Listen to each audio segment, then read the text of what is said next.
Hello there, and welcome to another episode of Math for English Majors. Here's the question at hand today. Starting salary for a new employee is 47 grand. Salary increases by 8% each year. Write an exponential function. Don't worry about that. Next question. What will the employee earn after working 2 years? Okay, we're reminded of Death of a Salesman, where the line is, no man just needs a little salary. So 47 grand to start out, not bad. And we're seeing in Death of a Salesman, again, that Willy Loman gets his salary taken away. And there's a poignant scene where he's going over the bills with his supportive wife, Linda, and he's talking about the Hastings refrigerator, and he says, I hope I didn't get stuck on that machine. Consumes belts like a maniac. Who ever heard of a Hastings refrigerator? Stuff like that. And then he's going to actually talk to his boss about getting a raise. And he goes in, and what ends up happening is he gets his salary cut completely, and he's got to work on commission. And then Willie says, I just need $40 a week to set my table. So after all those years, he's down to $40 a week. What happens with the regular guy after 2 years? It's anybody's guess. He's making a little more money now, and he's getting a little more burned out. What happens after 8 years with that same employee? You know, he's 2 years he's making 54 grand.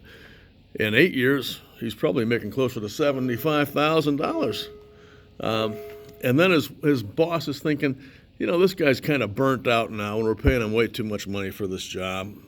And the guy himself, he's at the 8 years in, he's probably mortgaged to the hilt. He's got a kid that he's got to pay child support for.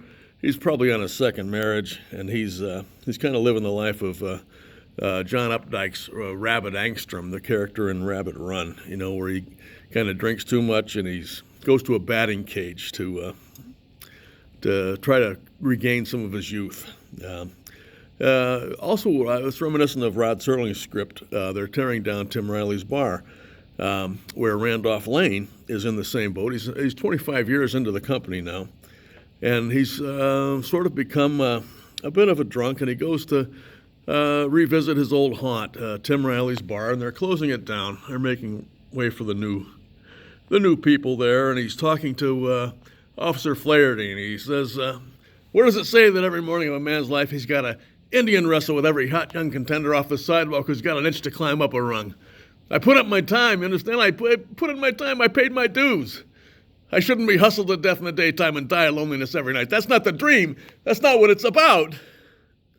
Flaherty has some sympathy for him, of course, but ultimately what happens, it's kind of a corny ending for Tim Riley's bar, a happy ending, uncharacteristically. Of course, Death of a Salesman, not a happy ending. It's called Death of a Salesman for a reason. So anyway, 8 years, you're kind of burnt out. What kind of salary are you making? Probably making what they pay on unemployment. Okay. Thanks for joining me again for this episode of Math for English Majors. Have a nice day.